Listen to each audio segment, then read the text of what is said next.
Eu quero compartilhar contigo hoje uma palavra, paz para sempre. Por que o tema paz para sempre?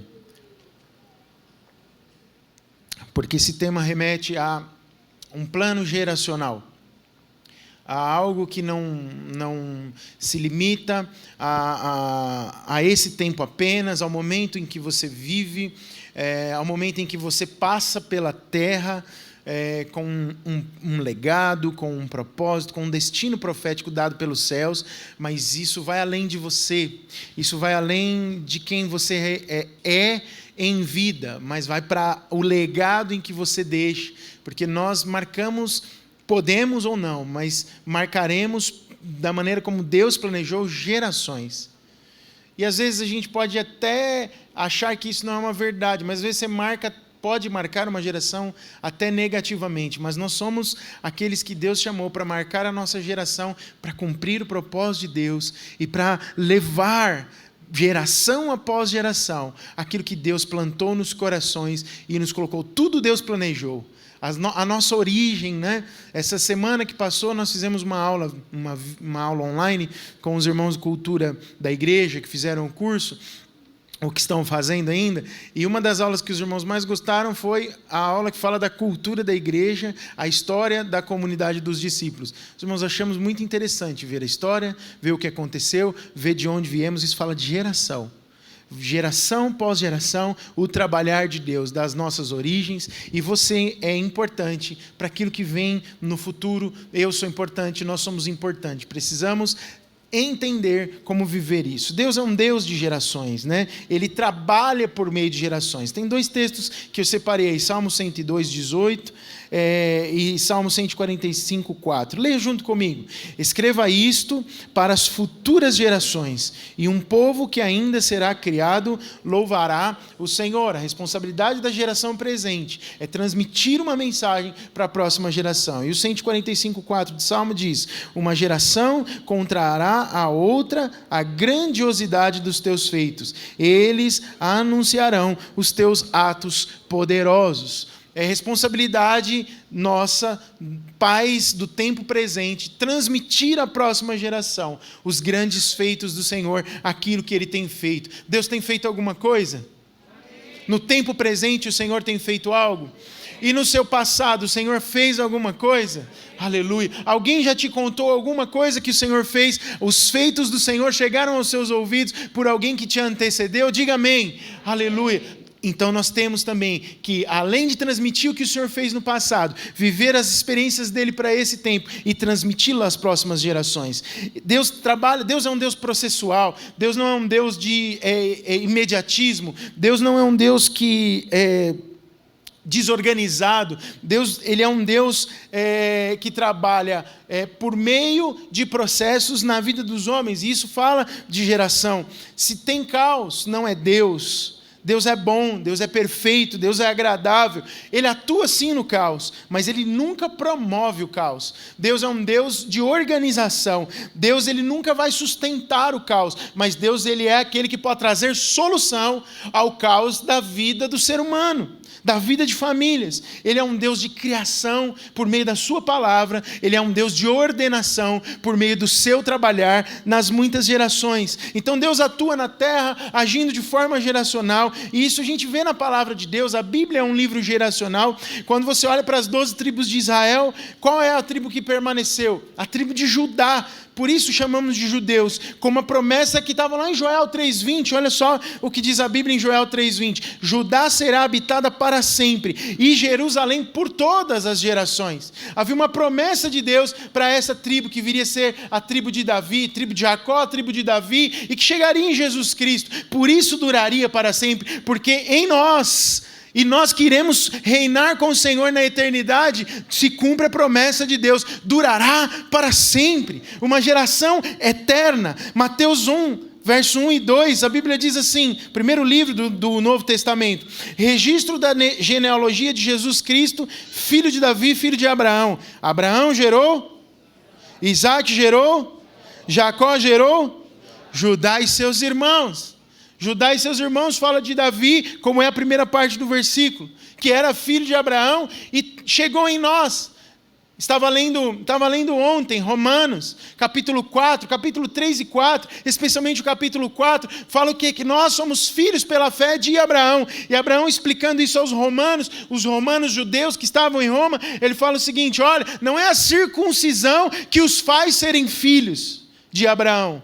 Não é por causa de um rito material e físico, mas é aquilo que está no seu coração, a circuncisão do coração que te transformou em filho de Deus. Logo, há uma geração que começa lá em Abraão, que passa por Isaac, Jacó, Judá, todos os seus filhos, que chega em Davi, que chega em Jesus, que chega em você. Somos filhos de Abraão pela fé, somos herdeiros da promessa, somos de Deus, somos do Senhor, somos geracionais. E crendo nisso, nós precisamos viver a vida pensando num plano geracional.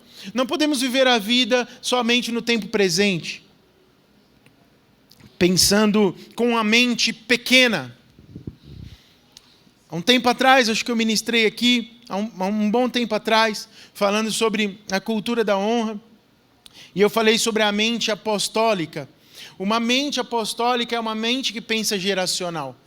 A mente que não é apostólica, uma mente que não consegue enxergar também o sobrenatural de Deus, que não consegue de nenhuma maneira acessar as virtudes e as riquezas do reino dos céus e trazer essa realidade para a terra, pensa só no aqui, no agora, é uma mente de sobrevivência. Você trabalha para comer e já está bom demais. Mas não que isso seja um pecado, né? Longe de ser um pecado. Mas o Senhor nos criou para ir além disso. Existem momentos da vida em que a gente vive assim. Eu lembro de um tempo, testemunho, acho que já falei algumas vezes aqui, né? Que eu passei um tempo da minha juventude estudando, me preparando, e logo depois me casei também. Mas esse tempo aí da faculdade, dos estágios, de procurar emprego, foi um tempo de grande aperto, de dificuldades, assim, né? De ter a roupa que ganhava, né? Glória a Deus pelo meu pai, aleluia, meu pai está aqui hoje, que nunca deixou faltar as calças e as camisas. E a comida, né? Que era importante. E o transporte também, pai, estou sem dinheiro para pegar o busão. Sempre havia provisão. Por causa que ele é um pai bom? Também, mas porque ele tem um pai que é bom, porque ele cria num Deus que podia ir além. Mas mesmo vivendo dias de certo aperto, de desafio, de dificuldade, que pode ser o seu momento hoje, eu nunca se afastou do meu coração os anseios maiores. Aquela coisa de desejar algo maior. A próxima geração vai desfrutar de algo maior, porque o Senhor é bom e o Senhor tem coisas maiores. Eu vou desfrutar, os meus pais desfrutarão, a minha família, a igreja que eu sirvo, em nome de Jesus. Nós podemos passar por momentos de dificuldades, porque a Bíblia diz, Jesus diz, no mundo vocês vão ter aflições, mas tenham bom ânimo. A hora de ter bom ânimo é a hora que a dificuldade se apresenta. Tenha bom ânimo pensando dessa forma, no futuro. Se hoje eu posso estar passando por alguma dificuldade, no futuro há algo dos céus reservado para mim. Não se contente em viver com a dificuldade do momento. Ainda que as dificuldades se apresentem, Deus sempre vai ter algo preparado para mim e para você no nosso futuro. Quantos creem assim? Digam amém. E tem uma forma de viver a vida pensando de maneira geracional, e eu quero falar um pouco aos filhos e aos pais, e muitos de nós se encaixam nos dois perfis, mas sendo temático aqui hoje, eu quero falar com você primeiro sobre a honra que a paternidade precisa receber. Nós precisamos honrar a paternidade na nossa vida. Veja dois exemplos de honra, um de honra e um de desonra na palavra de Deus. Olha que forte esse texto de Hebreus, capítulo 12, os versos 16 e 17. Não haja nenhum imoral ou profano como Esaú, que por uma única refeição vendeu seus direitos de herança como filho mais velho. Como vocês sabem, posteriormente, quando quis herdar a bênção, foi rejeitado e não teve como alterar a sua decisão, embora buscasse a bênção com lágrimas. Olha como a palavra de Deus chama Esaú e a sua atitude. Não houve alguém imoral ou profano como Esaú, que por um prato de comida vendeu o seu direito de herança de filho. Tem um outro versículo, em 1 Reis 21, do 1 ao 3, que fala o oposto dessa história. Algum tempo depois, houve um incidente envolvendo uma vinha que pertencia a Nabote de Jezreel. A vinha ficava em Jezreel, ao lado do palácio de Acabe, rei de Samaria.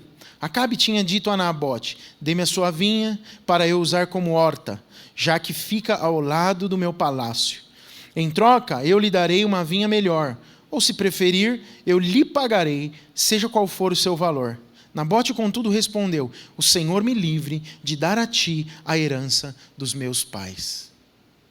Tinha todo um contexto aqui, eu não vou entrar na história pregressa, mas vocês sabem a história em 1 Reis, capítulos 18, 17, 20, começa a aparecer ali Elias, e Acabe, que era o rei da época, um rei que se autoprofanou, casou com Jezabel, permitiu que ela tivesse muita influência no seu reino, e ele queria dominar sobre tudo, e de uma maneira errada, adorando o deus Baal, sendo muito influenciado por sua mulher. Os profetas de Baal eram muito presentes na vida do povo de Israel, e Acabe deseja isso. Mais para frente, no mesmo capítulo 21 de 1 Reis, você vai ver que quando Jezabel, essa mulher nada sábia, essa mulher maligna, usada pelo inferno para afligir o próprio povo de Deus, ela chega para ele e fala: olha, como você pediu a vinha para Nabote, como é que ele não te entregou? Vamos fazer o seguinte, eu vou expedir um decreto aqui, esse cara tem que morrer. E ela faz lá um decreto, sela com selo real, manda lá mensageiros, bota o cara no meio da cidade e apedreja ele em Jezreel. E ele morre. E aí volta para o rei Acabe uma mensagem: ó, pode ir lá tomar posse da vinha, porque Nabote morreu. Aquilo que você queria vai acontecer. Olha o que custou para Nabote honrar a paternidade. Por que ele não entregou a vinha para Acabe? Ele dá um motivo aqui: eu não vou te dar aquilo que eu recebi dos meus pais, porque isso tem valor para mim. E eu não vou entregar para profanação aquilo que eu recebi como herança dos meus pais. Custou a ele a vida. Mas o pecado de Acabe, por meio de Jezabel, ele é condenado em Deus. Depois leia o capítulo inteiro e você vai ver o que acontece. Acabe, a sua geração posterior, assim como Jezabel e o próprio Acabe, morrem por causa desse pecado. É o que está escrito em 1 Reis, verso 21. Mas não são pessoas más, com más intenções, que podem destruir um legado geracional, uma herança geracional que alguém tenha recebido. Nós precisamos aprender a honrar e não fazer como Esaú, que vendeu a paternidade, que vendeu o direito, o seu direito de filho por causa de um prato de comida.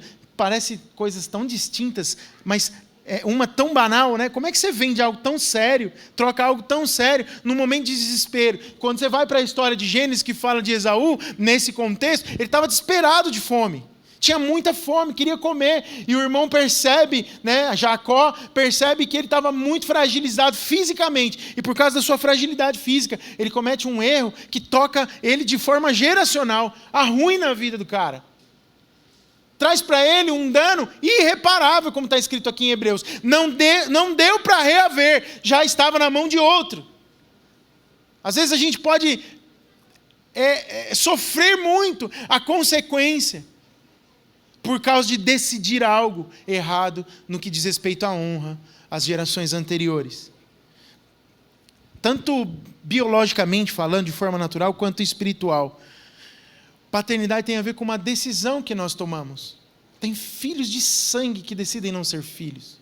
Mas tem filhos que são filhos espirituais, que decidem ser mais filhos do que filhos.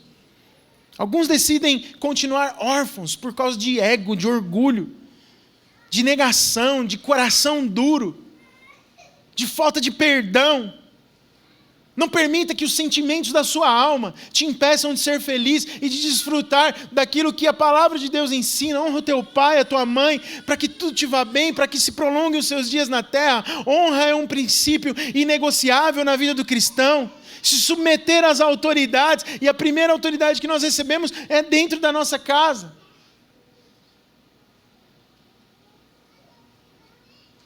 Eu estava numa reunião recentemente de trabalho, e quem estava liderando a reunião perguntou assim: quem aqui é líder? Ou quem lidera alguma coisa no trabalho? Aí um rapaz prontamente disse: eu não lidero nada. Aí a pessoa que estava liderando a reunião perguntou para ele assim: você é casado? Ele falou: sou. Você tem filhos? 3. Ele falou, você não lidera nada? Nada. Aí ele falou, cara, você lidera uma das coisas mais importantes na vida de um homem, uma família. Você tem filhos para liderar? O núcleo familiar. Pais, me escutem, por favor. O núcleo familiar é o primeiro ambiente de liderança que Deus te deu. E assim como eu estou falando para filhos honrarem os seus pais, dentro desse ambiente, desse núcleo, dessa equipe chamada família, nós precisamos ter consciência do nosso papel de liderança dentro das nossas casas. Que legado estamos deixando para a próxima geração? Estamos vivendo somente o presente ou estamos pensando no futuro? João 1,12, a Bíblia diz assim, contudo, aos que o receberam, aos que creram em seu nome, deu-lhes o direito de se tornarem filhos de Deus. Nós escolhemos algo que nos foi apresentado, apesar de Jesus dizer lá em João 15, né? Não fostes vós que escolhestes a mim, mas eu que vos escolhi a vós. Eu acredito na nossa liberdade de rejeição disso. Muitos de nós, às vezes, estamos por um longo tempo da vida ouvindo a pregação do Evangelho, vivendo dentro de uma igreja e rejeitando aquilo que nós recebemos da eternidade, recebemos nos céus, recebemos do Senhor, a nossa filiação. E quantos filhos não fazem isso? Jesus disse em João 8,49, eu honro meu Pai e vocês me desonram. Honrar é uma atitude do Senhor Jesus. Segunda coisa, valorize essa paternidade. 1 Coríntios 4,15 diz assim, leia comigo aí, para eu descansar um pouco, vai lá.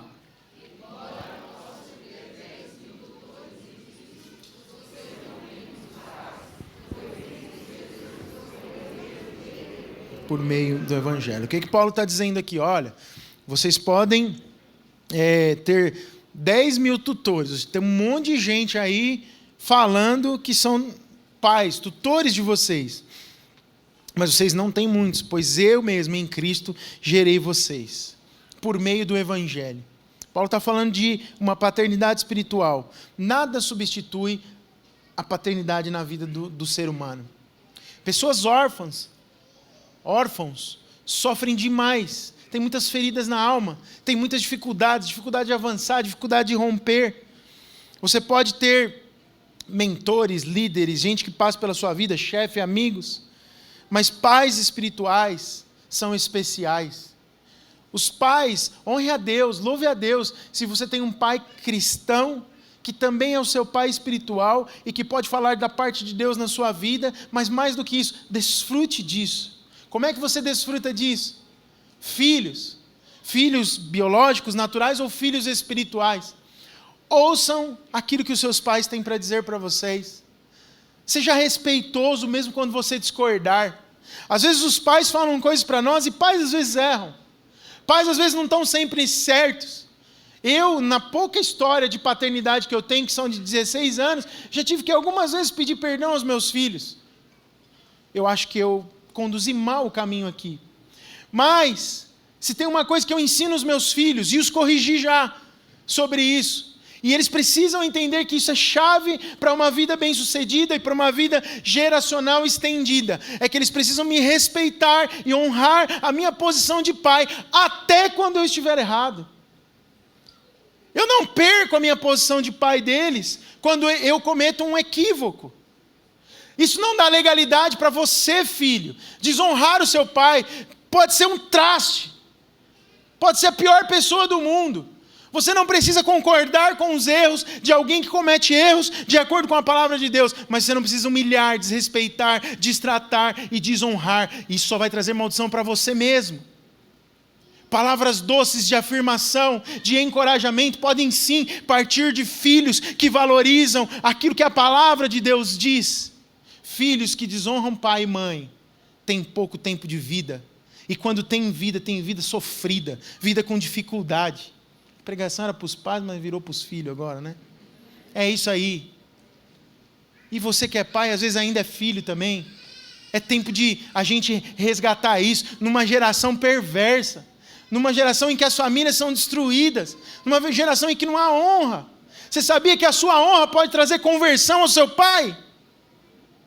Você sabia que seu pai pode olhar para a forma como você trata ele e falar: meu Deus, eu não vejo isso nas famílias dos meus amigos. Realmente, o meu filho aprendeu algo, não é a igreja que ensinou. Não, é a essência do Espírito. Uma vida cheia do Espírito, de filhos cheios do Espírito, que tem essa visão, essa mente geracional, que se preocupa com o que vai gerar. Pode tocar inclusive a geração anterior. Eu já vi Deus salvar pais por causa do testemunho de filhos. É tempo de nós nos posicionarmos como aqueles que pensam desta maneira.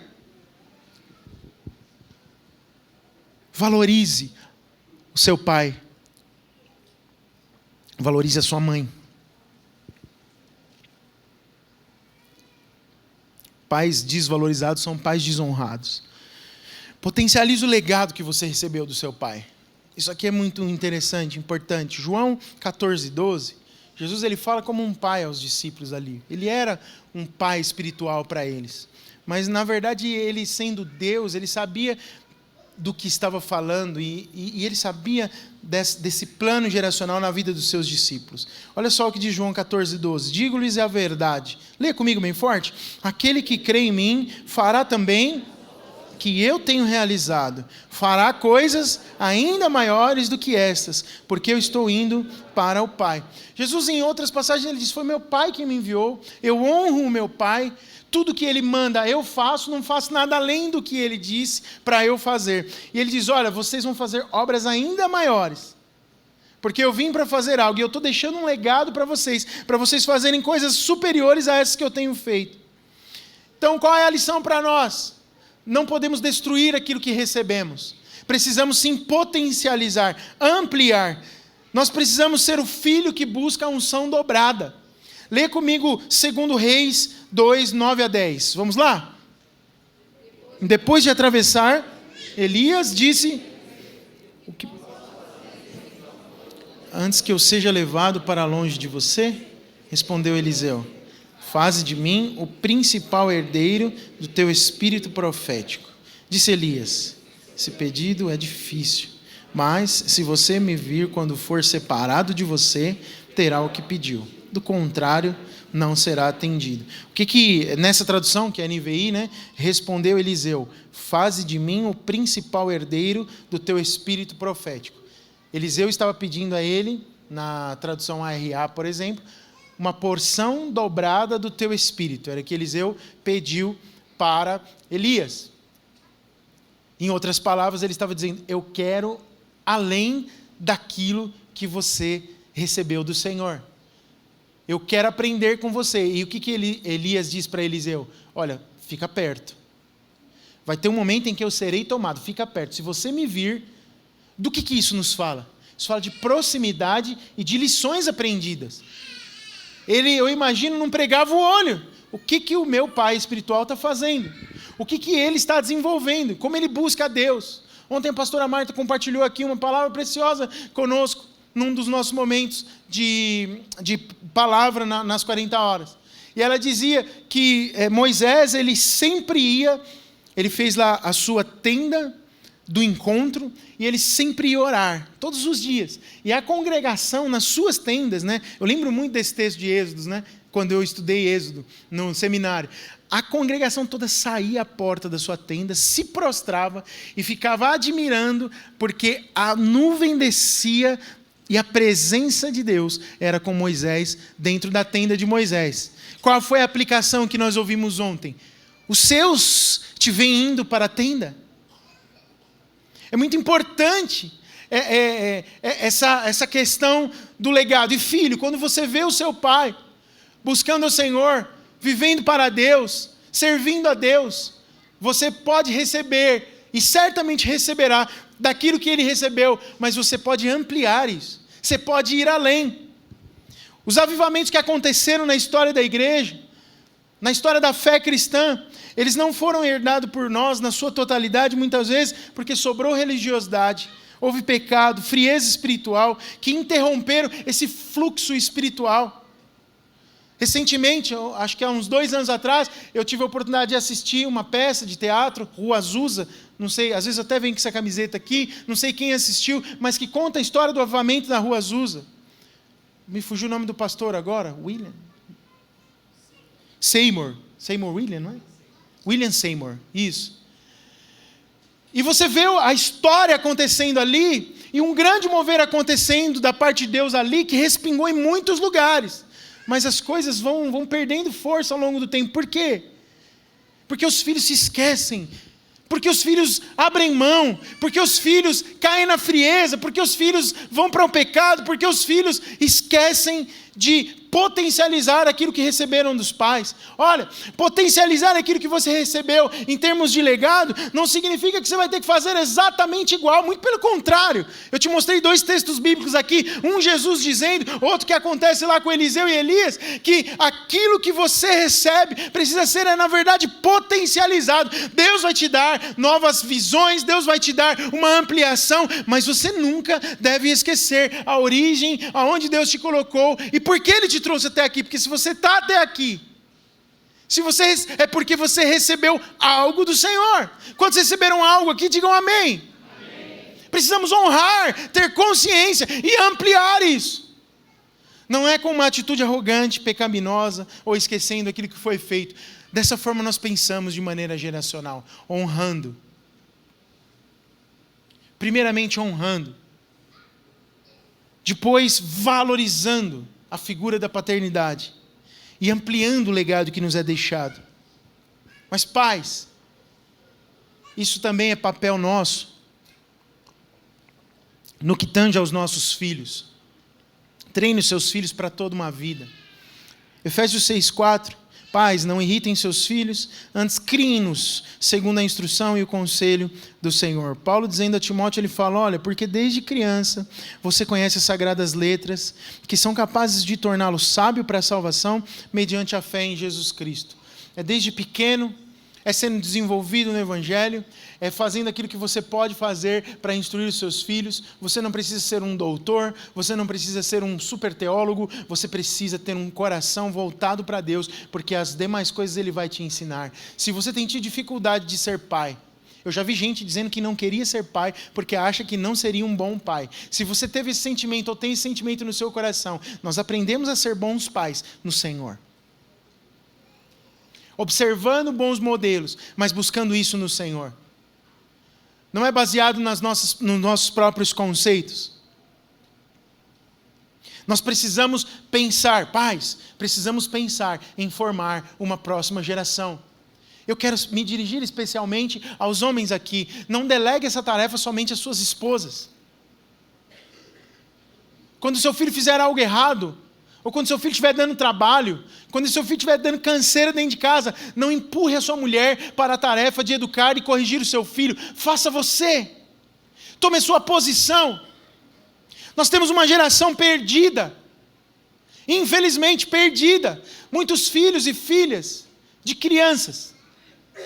Por quê? Porque essas crianças que hoje se tornaram pais, na sua maioria meninas,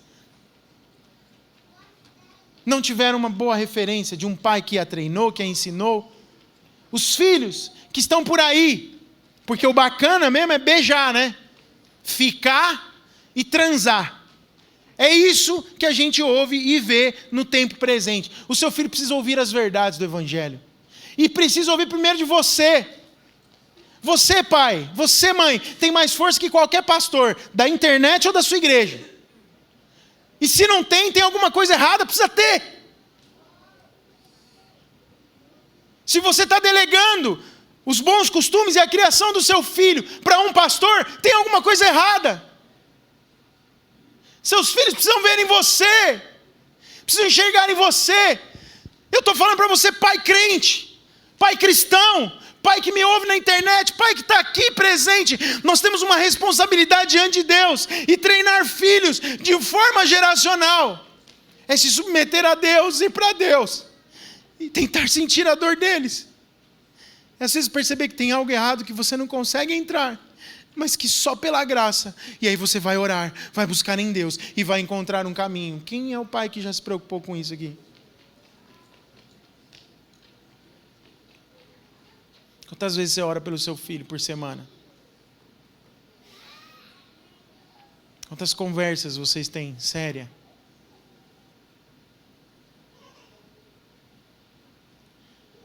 Aleluia. A única forma de você treinar bem o seu filho é com relacionamentos curados, relacionamentos sarados. Com relacionamentos saudáveis que pais acessam o coração dos filhos. Às vezes os filhos têm os seus corações feridos, até injustamente, eles estão equivocados.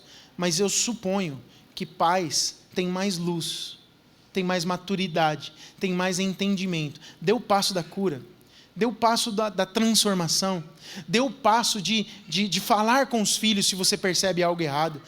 Dê o passo de se você perceber algo errado, no celular, no computador, na cama, no guarda-roupa. Mãe faz muito isso, né? É só porque elas ficam mais tempo na casa que a gente. Não é não. Mas dá uma olhada no WhatsApp de vez em quando, é legal. De vez em quando você vai em umas conversas no WhatsApp e acha conversa apagada. Você fala, conversa está apagada? Eu já fiz perguntas assim, mas o que aconteceu? Deu pau no WhatsApp? Ela apagou sozinha? Ou tem uma razão de ter sido apagada? E se ser pai também? Por que só a mãe tem que levar a fama de brava, né? Que corrige, que... Eu nunca vou corrigir, a gente estava conversando esses dias, não foi talvez recente, mas a gente nunca vai ser igual, no jeito, na abordagem, na forma. Eu sou diferente da minha esposa, e ela é diferente de mim, mas eu não posso me furtar, me omitir na minha autoridade. E muitas vezes nós abrimos mão de ensinar os nossos filhos, porque nós estamos com o coração ferido, ou eles estão com o coração ferido. O primeiro caminho para você ensinar o seu filho, treinar o seu filho, é curar as feridas e acessar o coração dele, acessar o coração dela. Por vezes a gente exige mais dos filhos, mas nós precisamos honrá-los também. E uma forma de honrar o filho, sabia? Uma forma de amor é chamar na chincha. É pegar com força e com muito amor. Sabe? Não é no espancamento, é no olho. Fala, cara, eu vi isso aqui, eu acho que isso aqui está num caminho muito errado, muito ruim, a gente precisa olhar para isso de uma... estou vendo que você está conduzindo isso aqui de uma forma errada, nós precisamos mudar isso juntos, eu estou com você, eu quero ver você bem, nós vivemos um projeto geracional onde eu vou morrer e Deus vai continuar fazendo grandes coisas através da sua vida, então hoje é o tempo de te ensinar coisas que lá na frente você vai precisar ensinar para alguém. Pais, se preocupem nesse tempo com o que os seus filhos serão no futuro, porque senão o futuro vai chegar e talvez você vai ter que derramar lágrimas por não ter feito no tempo presente o que devia ser feito. Promova a verdade como o melhor futuro para o seu filho. Terceira carta de João, verso 4, diz assim: não tenho alegria maior do que ouvir que os meus filhos estão andando na verdade. João está escrevendo a Gaio, e tudo que ele fala assim, olha, eu estou muito feliz, sabe por quê? Veio uns irmãos aqui em casa, e eles falaram assim, que você anda em fidelidade e em toda a verdade. Ah, não tem coisa melhor para um pai ouvir. Fala aí, pais, diga amém se isso é verdade. Amém. Receber um elogio do filho para você é melhor do que receber um elogio para você mesmo. Quando alguém chega e fala assim, nossa, mas seu filho é um excelente aluno, o que você sente?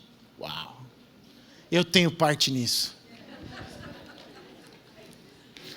Foi muita encheção de paciência. Quando seu filho é um bom profissional e alguém fala para você, uau, mas seu filho, hein? Que marceneiro, nunca vi um armário igual o que ele faz. Uau, mas seu filho, hein? Que cozinheiro. Nossa, você já comeu o baião de 2 dele? Nossa. Aí, eu entrei na comida, misericórdia. Vou sair dela agora, em nome de Jesus. Sangue de Jesus tem poder na minha vida nessa hora.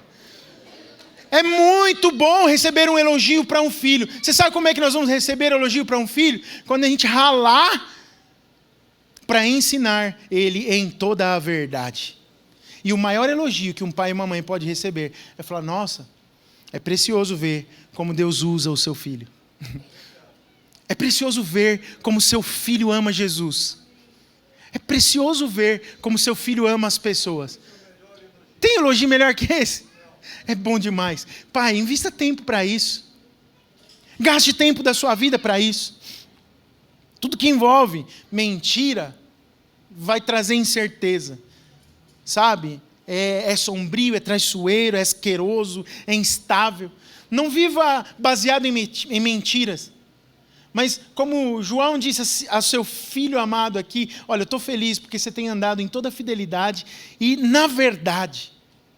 Ensine a verdade e pratique a verdade. Se o seu testemunho valida as suas palavras, você está num caminho excelente. Valide suas palavras com o seu testemunho. Às vezes seu filho pode te dar dicas disso. Sabe como? Eu tenho aprendido muito isso na liderança também. Os filhos espirituais, às vezes, estão mostrando com sinais claros, com seus comportamentos, mas isso acontece exatamente na família. O comportamento da família mostra, às vezes, uma falha na sua liderança. Falta de verdade, às vezes, ela é traduzida como falta de integridade. O que significa integridade? É falar uma coisa e fazer outra. A falta de integridade, perdão. Integridade é falar e fazer.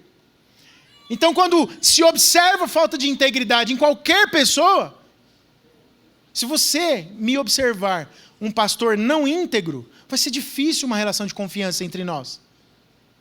Se você observar eu pregando alguma coisa que eu deliberadamente não aviva, vai ser muito difícil a nossa relação de amor, de companheirismo.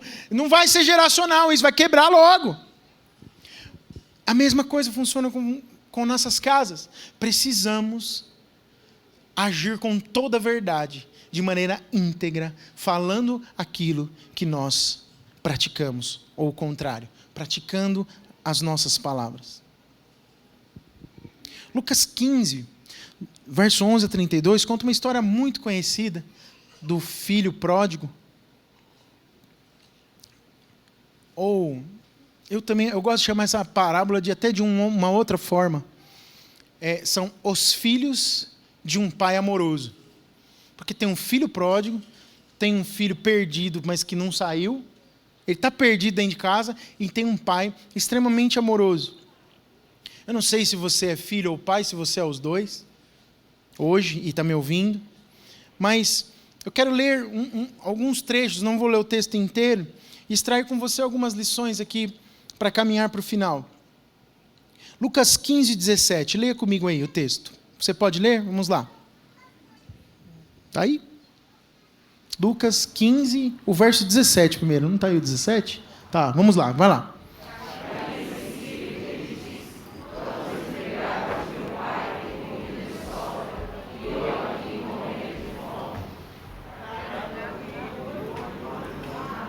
Não, calma aí. Vamos parar no 17. Olha lá. Caindo em si, teve consciência do que estava fazendo.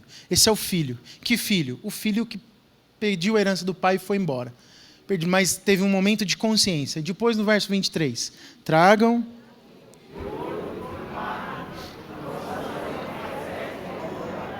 A gente viu o que no coração desse pai? Generosidade. Ele pede um novilho gordo para fazer uma festa. Ele deixa um legado, mas ele age com toda a generosidade, para um merecedor, não é verdade? Um filho que merecia realmente uma festa pelo que ele fez, não é isso? Hã? Não, ele não merecia nada daquilo. Mas é isso que o pai faz. O que os filhos tinham? Leia comigo o verso 25. Está aí? Bora, vai lá.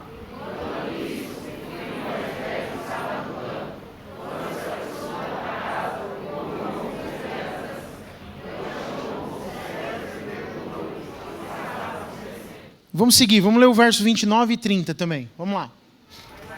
Mas ele respondeu ao seu pai: olha, todos esses anos tenho trabalhado como um escravo ao teu serviço e nunca desobedeci às tuas ordens.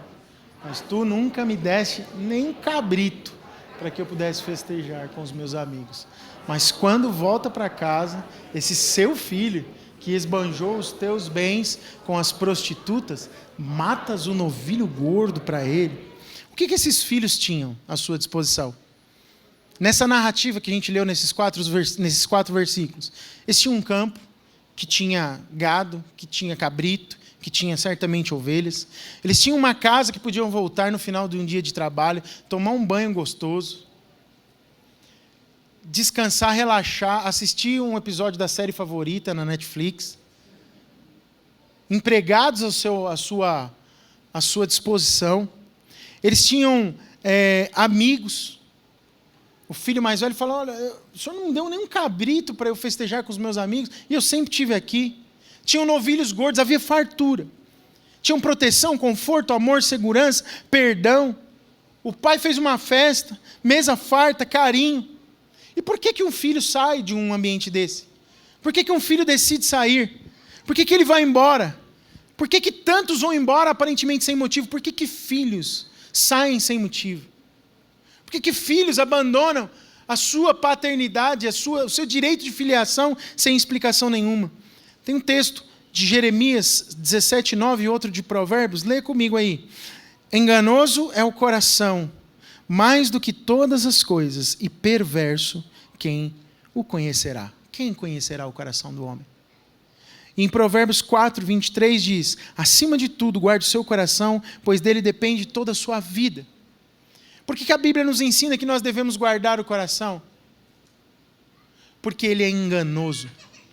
É impossível, às vezes, saber o seu coração qual é a sua reação diante de uma situação inesperada. Diante de uma palavra que não era esperada. Diante de um tratamento que não era esperado. Pais, preste atenção no coração e na forma como você lida e cuida com os seus filhos. O coração dos seus filhos sempre vão estar na direção daquilo que eles mesmos definirem para si. Pais não são responsáveis por muitos dos erros dos filhos. Filhos, às vezes, depois de criados, decidem tomar caminhos que não era exatamente o que o pai esperava. Então, há uma lição aqui importante. Esse pai amoroso certamente não ensinou isso para aquele filho. E ele fala disso depois, daqui a pouco eu vou falar com você, falando com o filho mais velho. Mas ele não ensinou esse desprezo, essa porcaria toda que ele foi viver no mundo, viver com essa desonra de pedir o dinheiro do pai em vida ainda para ir gastar. O pai não ensinou isso para ele, mas o coração enganoso dele o corrompeu. Por quê? Porque ele achou que tinham outros amigos vivendo experiências melhores do que ele. Ele achou que o mundo que outras pessoas estavam vivendo era melhor do que aquilo que ele estava vivendo, debaixo de tanta bênção de Deus, proteção, conforto, amor, segurança, festas, provisão do pai. Mas às vezes com um coração enganoso. Filhos, preste atenção nisso. Você está olhando mais para fora do que para dentro. Você está vendo mais aquilo que as pessoas de fora, que não querem o seu bem como os de dentro querem, estão te querendo levar, ensinar e promover com você. A hora que acabar tudo e você tiver que comer bolotas de porco, não vai sobrar um amigo para te ajudar. Mas saiba, você vai ter um pai amoroso. E é difícil ser pai nessa circunstância. Pais, nós precisamos amar como o Senhor nos amou. Ame seu filho com toda a sua força, ame sua filha com toda a sua força. Como é que esse pai age? Leia comigo os versos 20 ao 22, por favor.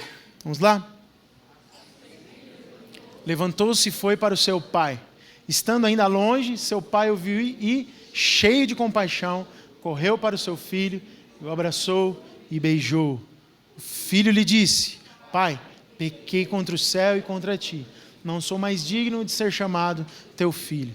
Mas o pai disse aos seus servos: depressa, tragam a melhor roupa e vistam nele. Coloquem um anel no seu dedo e calçado nos seus pés. Meu Deus, que atitude, que coração. Que coisa difícil, que coisa que parece liberal demais. Que coisa que nos ofende. Que coisa que incomoda a gente também. Mas esse pai, ele não mudou o seu modo de agir com seus filhos, mesmo na pior demonstração de falta de honra, de indisciplina. Ele amou o seu filho até o final e disse: você está voltando? Mas o que precisou nesse filho? O que precisou acontecer na vida dele para ele retomar aquilo que ele tinha jogado na lata do lixo? Arrependimento. arrependimento. Cair em si. Consciência. Quando nós agimos com amor com os nossos filhos, nós podemos trazê-lo à consciência daquilo que está errado. Pastor, agir com amor então é dar uma festa e comprar a melhor picanha e dar um churrasco para os amigos dele? Nem sempre. Nem sempre. Pode ser para comemorar o grande feito. Mas amor às vezes vai se traduzir em disciplina. Porque está escrito em Hebreus também. O pai que ama disciplina o filho. Porque aquele que não ama não disciplina. O pai que ama às vezes tira o celular. À força, daqui, essa droga. Vai ler alguma coisa que edifica a tua vida. Porque você já passou 3 horas nisso aqui. Isso é pai. Mãe. A lei não está vigente nesse momento lá em casa, mas teve um tempo que tinha uma lei que todo dispositivo eletrônico dormia no meu criado mudo. Eles dormiam lá. Celulares, tablets, dormiam lá. Por quê? Para não... É claro que ninguém lá em casa fica até tarde no celular. Não tem isso. Mas para não sofrer tentação, né? Então, deixa eles dormirem aqui. Então, quando você é um pai amoroso, quando você ajuda o seu filho a nem ser tentado, percebe a graça nisso? Nem tentação, então nem sofre. E eles não vão te amar menos por isso. Nós precisamos transferir amor. Eu tenho certeza, irmãos, eu tenho certeza que mesmo nas nossas atitudes de disciplina lá em casa, nós transferimos amor. Porque ela não vem carregada de ira, contenda e palavras agressivas. Tem uma base, tem um argumento e tem um porquê. Faça isso na sua casa. Só que sabe qual é o problema? Isso é o que dá mais trabalho. Conversar, falar por quê, dar o argumento, explicar. Isso é criação de filhos. Isso é ensinar os filhos. Isso dá muito trabalho e às vezes a gente está cansado para fazer isso. Às vezes você chegou tarde e você vai ter que falar de alguma coisa que você não está querendo, mas isso é necessário. Criar filho dá trabalho. Ser pai dá trabalho. Se você decidiu ser pai, saiba, tem um trabalho a ser feito. E se você foi, mesmo sem decidir, problema seu. Agora abraça a causa, porque você precisa honrar aquilo que Deus deu para você. Com o irmão mais velho, qual é a atitude do pai? No verso 31, leia aí comigo. O último versículo que eu quero ler, estou terminando.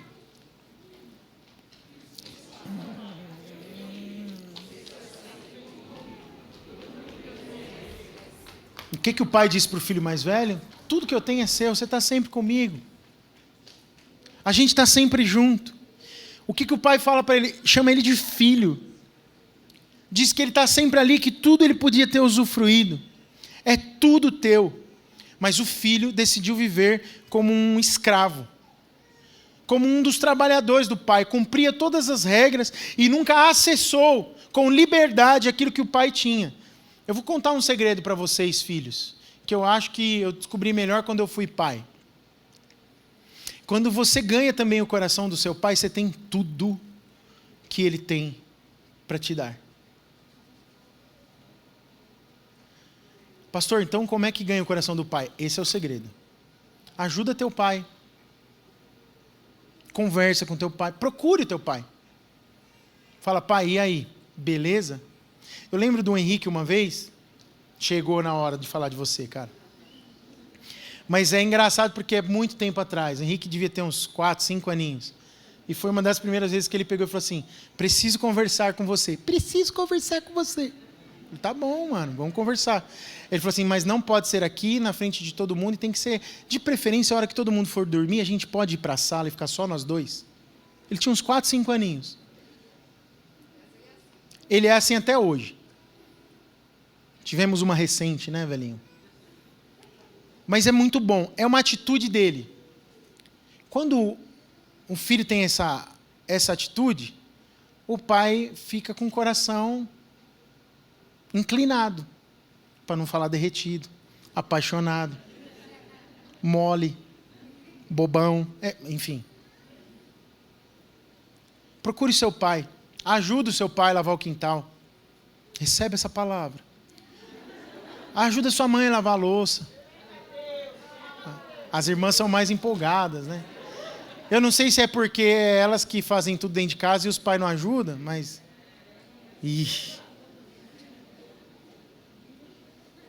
Mas ajuda o seu pai, sei lá, seu pai gosta de mexer no carro, mexe com ele.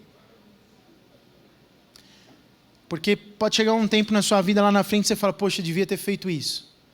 Devia ter passado esse tempo com meu pai. Pô, mas meu pai é chato. Mas meu pai fica dando bronca. Olha, tem hora que eu sei que eu sou chato mesmo, eu peso na conversa. Mas sabe de uma coisa? O teu pai está querendo te ensinar algumas coisas que têm muito valor e que vão apontar para a sua próxima geração. Você e os seus filhos. Pais, amem e honrem os seus filhos. Filhos, amem e honrem os seus pais. Que vocês tenham um feliz Dia dos Pais. Que a bênção de Deus seja na sua casa. E que vocês, como bons líderes, pais, liderem bem suas esposas, suas casas, suas famílias. E mais do que tudo, deem primazia à vontade de Deus dentro do lar.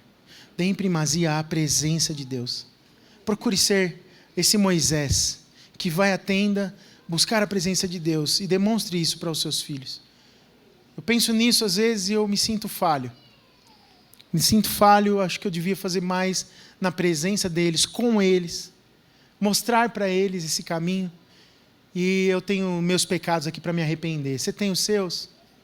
Tem alguma coisa que precisa ser ajustada na sua vida para que você seja um pai que ultrapasse gerações, pais para sempre? Por quê? Porque você não está gerando só filhos, você está gerando filhos que serão pais.